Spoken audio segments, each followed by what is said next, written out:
सात द्वीप नौ खंड में गुरु से बड़ा न कोई, करता करे न कर सके, गुरु करे सो होए।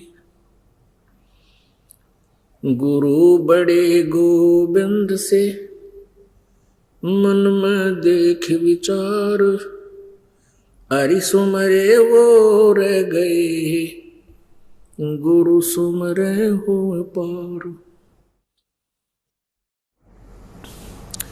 गुरु बिन माला फेरते, गुरु बिन देते दान, गुरु बिन दोनों निष्फल हैं, चाहे पूछो वेद पुराण।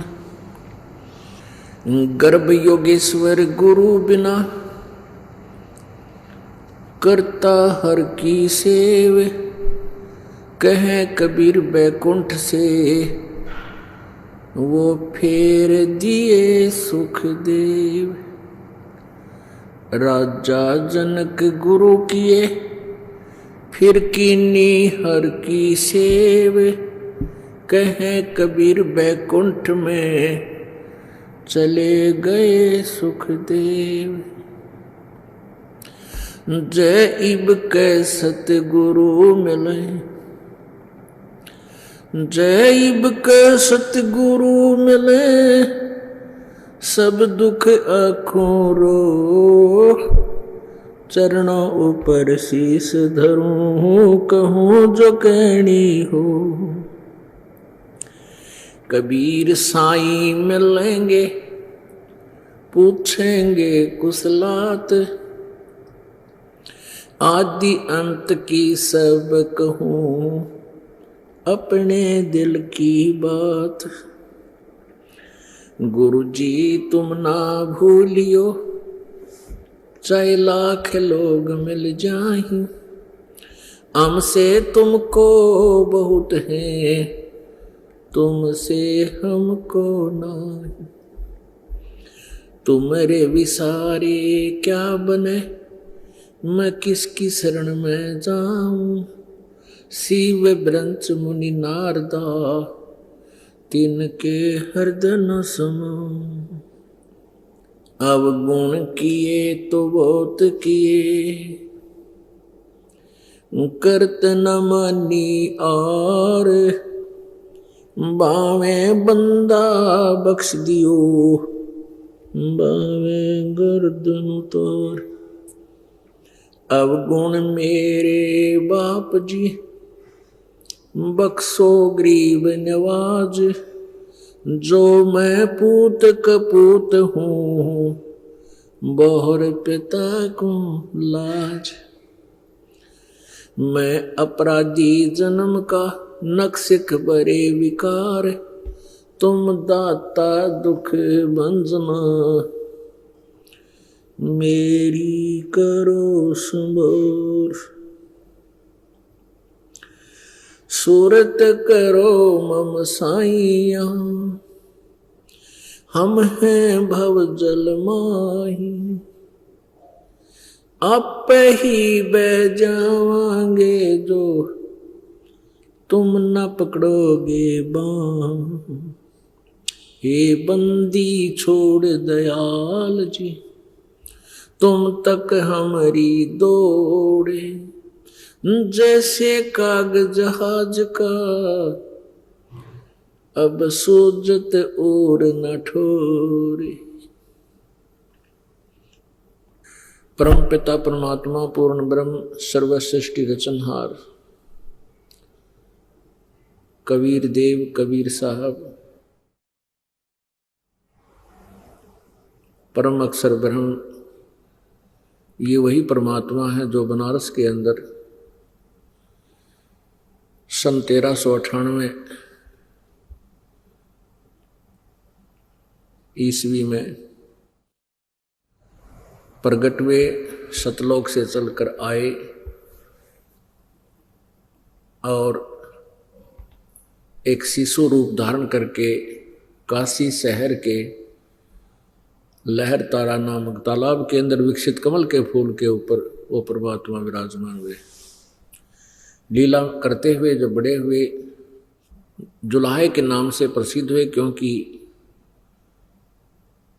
नीरू और नीमा नाम के एक जुलाहा दंपति जो निसंतान था परमात्मा को, शिशु रूपधारी परमात्मा को अपने घर ले गए थे।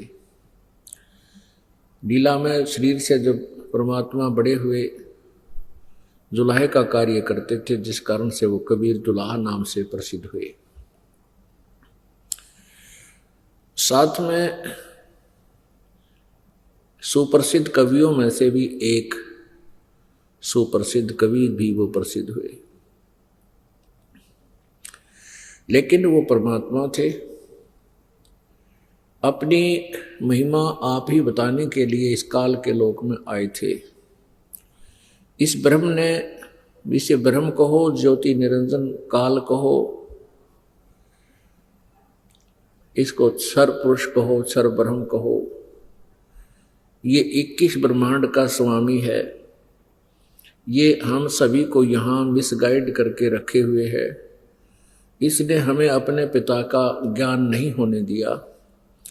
हमारा कौन परमात्मा है, हमारा उद्देश्य यहाँ पर क्या है, हम विवश होकर के इतना ही जान सके कि ये जन्मना और मरना यहाँ का अटल विधान है, और संतान उत्पत्ति करना, उनकी परवरिश कर देना, विवाह ब्याह कर देना, उसके बाद हमारी मृत्यु हो जाए कोई दिक्कत नहीं, हमारा कार्य पूरा हुआ। लेकिन अब परमात्मा ने आके हमें बताया कि जो कार्य तुमने मनुष्य जीवन से करना था वो तो प्रारंभ भी नहीं कर पाए और जीवन व्यर्थ हो गया। परमात्मा क्या बताते थे? वो परमेश्वर आकर ही यथार्थ ज्ञान बताते हैं, अपनी महिमा आप ही सुनाते हैं, आप ही वो भक्त बनते हैं, आप ही वो दास बनते हैं, स्वयं ही वो एक तत्वदर्शी संत की भूमिका करते हैं, और अनजान लोग उनको कवि नाम से भी जानने लग जाते हैं, क्योंकि वो परमात्मा अपनी महिमा लोकोक्तियों के माध्यम से, शब्दावलियों के माध्यम से, कविताओं के माध्यम से बोल बोल के सुनाता है। कारण क्या है कि हमारे अंदर एक विषय है कान का, हमारे अंदर एक विषय है शब्द का, शब्द सुनने का, और इस विषय के कारण भी हम प्रभावित होते हैं। तो परमात्मा ने इन लोकोक्तियों के माध्यम से, शब्दावलियों के माध्यम से, यानी पद्य भाग के माध्यम से, इसलिए भी अनिवार्य समझा अपने महिमा को गाना सुनाना कि कान के विषय के कारण भी ये कुछ देर मेरे द्वारा सुनाए गए ज्ञान को सुन लेंगे। परमात्मा की बहुत सुरीली आवाज़ थी। कहीं भी खड़े हो जाते थे बाजार में, गांव के किसी कोने पर, किसी गली में, और वहाँ अपने आप अपनी महिमा की वाणी अपने बच्चों को आप ही सुनाने लग जाते थे। एक तारा भी ले लेते थे कभी कोई, तंबूरा बोलते हैं उसको,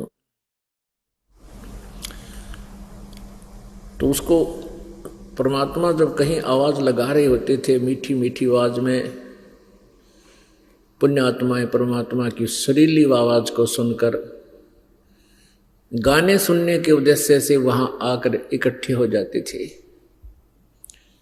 पुण्यात्माओं, ये परमात्मा की अमर वाणी वो वाणी है जो हमारे करोड़ों पापों का नाश कर देती है। कुछ इस टाइप के पाप हैं हमारे जो परमात्मा की इस वाणी से ही नष्ट होते हैं। कुछ ऐसे पाप कर्म हैं जो परमात्मा के मंत्र से जो जाप दिया जाता है उससे ही नाश होते हैं।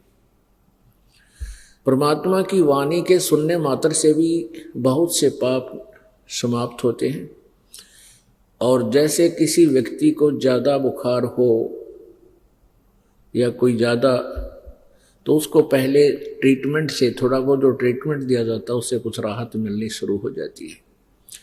जैसे ज़्यादा किसी का जबर हो गया है तो उसको ठंडे पानी की बर्फ से भी उसकी पट्टियां रख करके उसको नॉर्मल किया जाता है।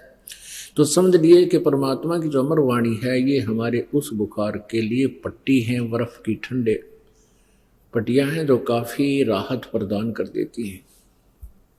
ये वीडियो YouTube पर देख रहे हैं तो हमारे चैनल को सब्सक्राइब करें और बेल आइकन को दबाना ना भूलें। अगर आप Facebook पर ये वीडियो देख रहे हैं तो हमारे पेज को लाइक करें।